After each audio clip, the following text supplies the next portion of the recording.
you just have to walk people through an entire baseball game nonstop. Like it's crazy to me that's something that you have to do, and that there are guys who are just so good at it. They're just they excel at it. So, and you hear the voices sometimes. You're like, man, you were literally put on this planet to do nothing else outside of this. This is the only thing you could do. All the various Casey Kasem types. Absolutely. Jon Tayler. Since we last recorded, the Astros hired a GM. It's Finally. It's not Capolella, who we joked about as just the most Astros thing possible. That would have ruled so much. I would have stood up and clapped in my apartment if I'd seen that news. Like that would have been a real hard salute. My surprise is that they didn't just hire like Jeff Blum or someone, or just some former Astro that everyone knew. Well, maybe they did. It's like a shadow hire situation where like we're not putting it on there. Like, would that surprise anybody if they're just like, we're hiring a GM? And this would suck for Dan Brown, who came from the Atlanta Braves organization, well respected, longtime executive, and important for a multitude of reasons, because now the Astros have a black general manager and a black manager. First time that's happened in quite some time. I think Kenny Williams and I'm forgetting the name of the manager. It was Kenny Williams in Chicago, but I'm trying to remember who it was too, because I saw the tweet about it too, and I'm blanking on it. But yes, it is. It is one of those things that maybe it was just two people as two managers of color. Was it him and Guillen? Like, just was that it? It might have been that. Either way, it definitely says a lot about baseball, and how few men or how few people of color have been able to work their way into these higher positions. Obviously, you'd want to see more diversity than that, but I mean, when it comes to just specifically Dana Brown, I think I saw one of the major reporters make a point that's like, there's a reason that you're seeing so many people say so many good things about the Astros hiring Dana Brown. It's because he's one of the best minds in baseball. And it's one of those things too, where the more you learn about him, you're like, how did this guy not have a general manager job up until this point? Not just for the work he did in Atlanta, but he also was with the national scouting department back when they were, trying, and was doing some good stuff there as well. I think obviously we're not going to know how good of a hire it is for Houston until he actually gets a chance to do something. And by this point, the offseason is effectively over. So, which I think kind of fittingly means Brown's first real task as a general manager is going to be the draft. Because we've now the offseason's over. We've passed the January 2nd international signing date. Spring training, obviously there'll be some decisions to be made, but a lot of those for the Astros I don't think are going to be they don't strike me as a team that's going to come into spring training with too many questions as with regards to who's on the roster, who isn't. So I think that makes sense for the Astros too, that Brown is basically just going to get to dive directly into scouting for the draft and getting Houston ready for the draft, which is what he's great at. And I think it signals to Houston's intent after years under Jeff Luhnow, and then I think to a slightly lesser degree under James Click, of kind of steering away from scouting and more into just hardcore heavy analytics and making a lot of data-driven decisions. I think you're seeing Houston kind of make that turn back toward getting some scouting, some like on-the-ground scouting back into the mix, which I think also speaks to what Houston's path would probably be going forward, which is to say, I don't see them being a big spending team in the future, which is not to say that they won't spend, but also Houston has never, I don't think, been a team that's ran particularly huge payrolls. Even during those World Series years, they weren't getting there because they were giving, they were handing out $300 million deals. A lot of that was just the very, very good core they developed of Altuve, Bregman, Correa, George Springer, briefly, Lance McCullers, Colin McHugh, who was the pitcher who walked from them? Not Verlander. Keuchel, Dallas Keuchel.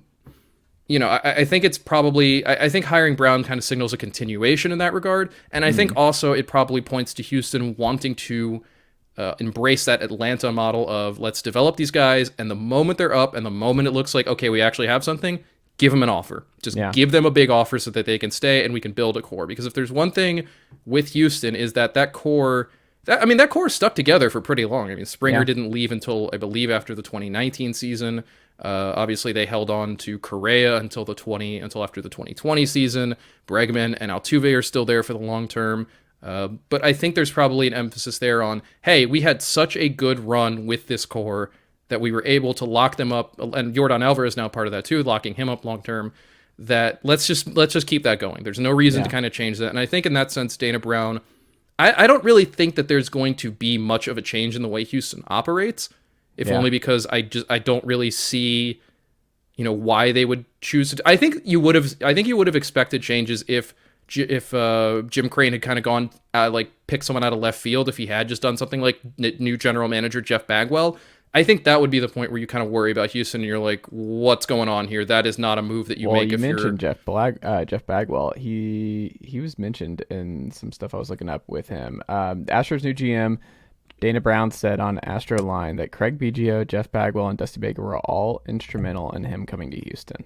And that makes sense. I think that they can all they're sell in the process. So anyone who thinks that those guys are no longer in the process, it's a group effort. I remember the Jeff Passan story from right after the World Series ended about Dusty essentially being the one to shoot down the trade that would have sent Wilson Contreras to Chicago for Jose Urquidy, because he wanted to keep Urquidy because he wanted rotation depth more than he felt like he needed another catcher. Obviously, that worked out okay for Houston. They won the World Series, but at the same time, you're right. I think obviously Dusty, for as long as Dusty is there, is going to be a big part of the decision-making process. I think the way that Crane has seemingly empowered Biggio and Bagwell to be a big part of what the Astros are doing, I just think the main question for Dana Brown is, can you do the work while navigating what is going to be some level of ownership interference through Crane and through his deputies in Biggio and Bagwell? And I think part of hiring Brown too is he's not a guy who I think, if Houston were to have brought in like a Dave Dombrowski, that pretty clearly and quickly sets up a power struggle between ownership and the GM that I think was kind of starting to happen with Click and Crane in the first place. So I think it makes sense to have a guy like Brown who doesn't really have that cachet, who doesn't really have that institutional authority, and especially too, since he's new coming into Houston, he hasn't been able to build up that institutional authority within Houston, that I think it gives Crane a way to say, we have an independent GM, but it's also someone I'm going to be working with closely, because ultimately Dana Brown is probably not going to have that much power when it comes to, he's not going to be the sole decision maker in that front office. This is not like a Dombrowski in Philadelphia situation, or like I imagine it probably his role is to extend the window, right? Like, you bring in Dana Brown because you just won the title and you want to keep this thing going. Like, Dana Brown is the one who keeps this thing afloat and keeps things contending. Because the focus can be on scouting and player development. And I think that, I don't necessarily know that means Houston is just going to stop doing free agency. I kind of find that hard to believe, if only because Crane doesn't strike me as a guy who wants to sit through another long, shitty rebuild. Yeah. But I do think it points to, Brown is the GM there. He is in charge, but I don't think it's going to be something as simple as he makes all the decisions. I think it's more likely than not that he is essentially representing the front office side. He is now, I guess, the figurehead of the front office. I think he's the developer, but in free agency, Crane's still probably the guy. I think that makes sense, and I think especially because when it comes to free agency, the buck is going to stop with Crane because he's the one who signs every check. So, and I mean, again, we don't know exactly what the details were of the split between Crane and Click and what happened there. But I imagine that Brown is here because he's probably viewed as being more pliable and as someone who can work more within a kind of power sharing system. And I think even just, him being in Atlanta, working under both Alex Anthopolous and having to deal with Liberty Media ownership, and that those don't always see eye to eye. There are. And I think, his results in Atlanta speak for themselves. And I think ultimately it looks just like a very good hire for Houston, or at the very least, I think there was probably what you're saying about Atlanta. Like, there's a crossover, or Houston and Atlanta are trying to become each other, right? Essentially, I think a lot of teams probably look at Atlanta's model and are like, well, yes, that seems to be the ideal way to build a baseball team. Sign the best players really young, generate super prospects, and then trick their agents into signing incredibly below market extensions. Yeah.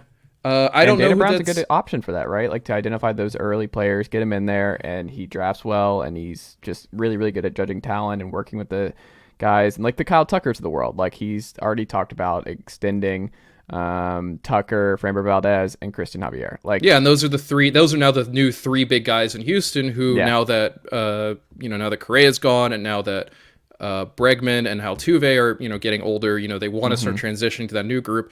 Another name to keep in mind there is Hunter Brown, the reliever slash the Hunter Brown, the kind of Justin Verlander clone that they have, who I think is going to be also, if he stays healthy, a very big part of their core going forward. But Yeah, I think that makes a lot of sense. Drew Gilbert too, when he comes up, many are forgetting that Drew Gilbert, the next no one Brett is forgetting. No one who listens to this podcast is forgetting that, because every time we talk about the Astros, Drew Gilbert comes up. Just like how every time we talk about the Angels going forward, Ben Joyce is going to come up. That's true. Well, as long as he doesn't get traded. He was in the trash pandas this past year. I hope he's going to have to come in soon, because the arm's going to fall off. Like, you want to make sure you get him in when he's still pitching 106. Like, those guys have those guys do not have the best shelf lives. No, so get him up there. Let's see him. Ben Joyce, a lot of fun. But either way, good hire from the Astros, and I think if you're an Astros fan, you feel really good about where the organization is going, because Dana Brown, I think, is going to do a great job there. I think that's the best you can hope for as an Astros fan, right? Where you get the guy, because you were concerned it was just going to be Crane. Like, he wasn't going to hire a GM. That was my fear, was that Crane was going to either just be like, fuck it, I'll run things, or that it was going to turn into Jim Crane hires one of his, like, Hall of Fame buddies to do the work. Like, I was really thinking about, like, is this going to end up with general manager Reggie Jackson, which would be incredibly funny, but very bad for the Astros, I think. I think it's obviously best if those guys, I mean, on the one hand, I think it's good to have the opinions and ideas of Hall of Famers when you can get them. I certainly, my color commentary aside. On the other hand, I don't think you want those guys making decisions. I think you want a group of people who are more in touch with how the game works now, analytically, scouting wise, player development wise. I think what those older guys are good for is more in a sense of, like, just being like, hey, I like this guy. He does stuff that looks good, and it's like, okay, well, we will take that under advisement, but you don't want that to be the deciding factor in this stuff. You don't want it to be Jeff Bagwell going, hey, I really like how this fella hits. It's like, no, it's got to be a little bit more than that. For sure. Maybe it's like Dana's going to do his own thing and develop, and then it's like, hey, can y'all can talk to Crane. I'm just going to go do my job. Like, I just need Craig. Like, he's texting Craig and Jeff, like, hey, can y'all make sure that you are going on a tea time with Jim today? Like, I need to think about this scout, and I need to work with this agent. Like, I just could see, like, him, if the partnership works beautifully, where it's like they just split up the roles of, like, hey, you hang out with Crane today, and I'm gonna go do real GM work. Let's just keep him busy if we can. Yes, he's trying to trade for Aroldis Chapman. The Orioles. Speaking of trades, they traded for. We were wondering, because the Orioles were we've been upset. This is a Orioles, that'd be cool. A war Oriole. We have been an Orioles adjacent podcast for many months, John, and we've been upset about what the Orioles have done to this point this year, because the Orioles, they came out, they were even sellers at the deadline last year, still won enough, like they were right there in the playoff mix at the end of the year, have all this young talent that are coming up, and we'll talk about one of those guys, Gunnar Henderson, in a little bit, but like just talent everywhere. Adley Rutschman looks like he's going to be a star for the next decade in Baltimore, but they have not been active on the trade front. And I thought it was interesting because I was listening, not to name drop Keith Law again, but like his show was really good last week on his podcast, and he was talking about the Orioles, and something I had not thought about, because you have to go back through their drafts, but they just stopped drafting.